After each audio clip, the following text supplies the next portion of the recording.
CTV News at 5 with Hudson Mack. Well, British Columbia is going to make it easier to safely find missing children faster by expanding the Amber Alert program. Notices for children who are abducted in the province will soon show up on computers, mobile devices, and through social media. Along with traditional media, Amber Alerts will now be spread over the provincial government's social media system, including Emergency Info BC and its Twitter feed. The expansion will allow police to reach thousands more British Columbians immediately when an alert is issued. Companies and utilities, including BC Transit, ICBC, and BC Hydro, are also adding Amber Alerts to their own systems. That high-risk sex offender Comox Valley RCMP warned us about last night has been arrested just 5.5 hours after his release. Members of the Comox Valley detachment were monitoring Adrian Wilson's movements very closely following his release from jail, and officers arrested him at the Nanaimo bus terminal hours after his release, allegedly breaching the conditions of his probation order. This is an individual who takes a lot of our resources and somebody that we monitor very closely, and it paid off in this instance. And if at some point he is released back into our community, we'll continue to monitor him very closely and reach him on every chance that we get. Wilson is in custody and is expected to appear in Courtenay Provincial Court Monday. Comox Valley Mounties say it's an example of the detachment's ongoing crime reduction strategy to try to keep the community safe.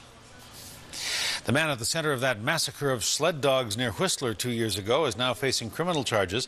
The Crown says Robert Fawcett is accused of causing unnecessary pain or suffering to dogs.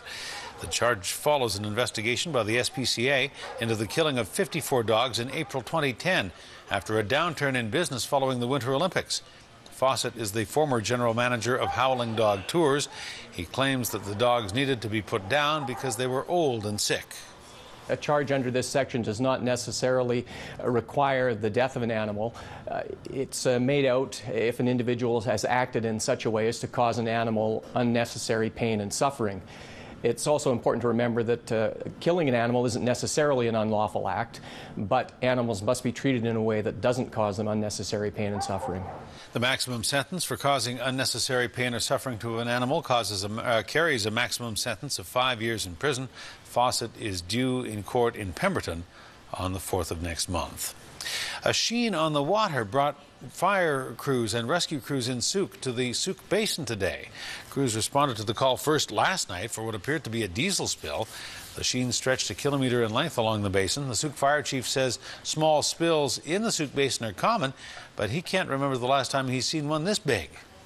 We had the Coast Guard Auxiliary come out, but by then it was dark, so we had a real difficult time trying to find a source. They did sail in and around the boats in various marinas, but nothing obvious. With diesel, it volatilizes very quickly and can dissipate, and with the wave action and evaporation, it'll go pretty quickly. The Coast Guard flew over the area this morning and reported that the basin looked clear. If you do notice a spill, emergency services say to call your local fire department first, the Environment Ministry, or an emergency coordinator as quickly as possible. 2 members of the Fleet Diving Unit at CFB Esquimalt were awarded a Medal of Bravery today. At a ceremony at Rideau Hall in Ottawa, Governor General David Johnston honored Navy Lieutenant Andre Bard for risking his life when he dove into a pond full of ammunition to recover an unexploded grenade. Leading Seaman Patrick Molden was honored for dismantling a bomb in Afghanistan that allowed a helicopter to land and transport a critically injured soldier to the hospital. The Medal of Bravery was created in 1972 to recognize the action of bravery in hazardous situations. Well, Duncan is celebrating its centennial this year, and what better way to do that than to break a Guinness World Record? And change to the next station. The record for the world's largest fitness circuit workout was previously set at 317 people in a single location. Today, close to 2,500 members of the Cowichan community came together for a 30-minute full-body workout to claim the title. I think it's something special because not a lot of people can be in the world record, and I think it's great for a community to do this as a group. I had to be here. I live in Duncan. I want to be part of it. I love it. I think it's really exciting. I've never had my name in the Guinness World Record book, so I think that'd be just so awesome. Organizers say it took the community and nearly every school in the Cowichan Valley to make this happen. They say they're 99% sure they've broken the record, but they'll have to wait a month before they can get the official sign-off from the Guinness folks in London. Well, if the grass is always greener on the other side, you must be living next door to the municipality of Saanich. And it probably has something to do with the Uptown Shopping Centre, which is looking a little greener today.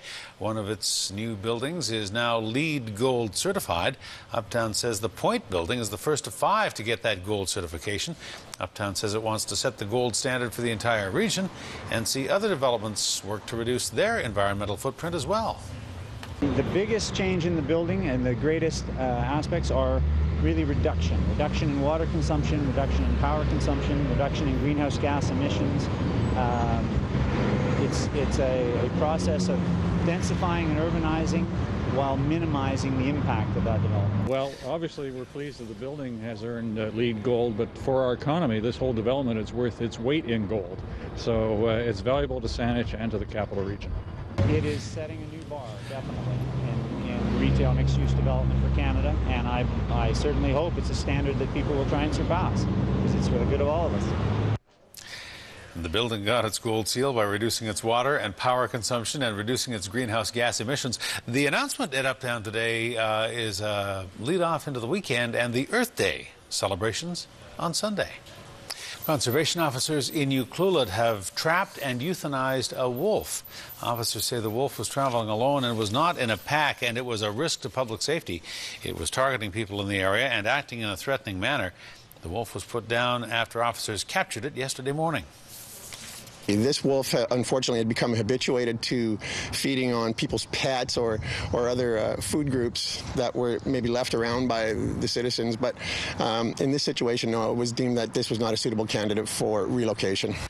Conservation officers say to make sure you keep your pet on a leash if you are on hiking trails in that area. A few weeks ago, conservation officers were called to a gravel yard in Tofino where 2 wolves had been found shot to death and their bodies dumped into a garbage dumpster.